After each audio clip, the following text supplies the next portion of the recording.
lagi, di sini saya akan menjelaskan tentang Porifera. Porifera adalah anggota dari Animalia yang paling sederhana.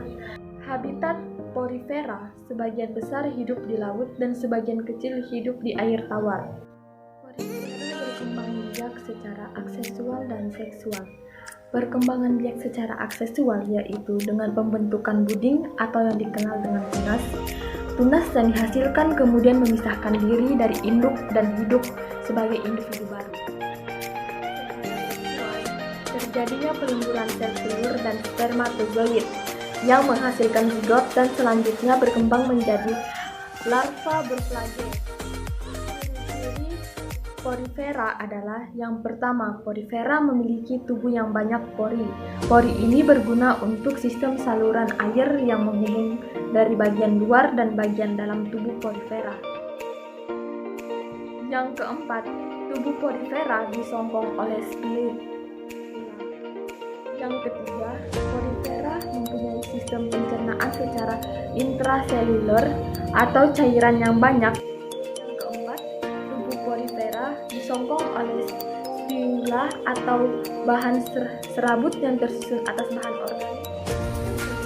Struktur tubuh Porifera dibagi menjadi tiga, yaitu epidermis atau lapisan terluar, mesogelia atau lapisan pembatas lapisan luar dan lapisan dalam, dan yang terakhir endodermis atau lapisan dalam. Dan yang terakhir, Porifera bersifat holozoid yang berarti sifat makhluk hidup yang mengambil makanan dari lingkungan sekitar dalam bentuk padat. Dan bersifat saprozoid, yaitu makhluk hidup yang mengambil makanan dari organisme yang telah mati. Porifera dibagi menjadi tiga kelas. Yang pertama, Hesatillida, artinya tidak mempunyai jaringan. Spogie atau kerangkanya tersusun atas spicula sinica, contohnya Hyalomyia. Yang kedua, Demosporgia, yaitu habitat di air tawar, contohnya Misael sp.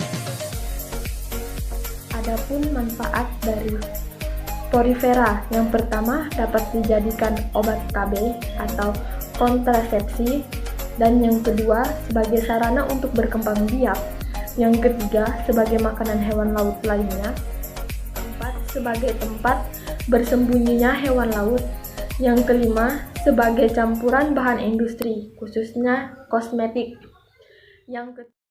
Sekian dari saya.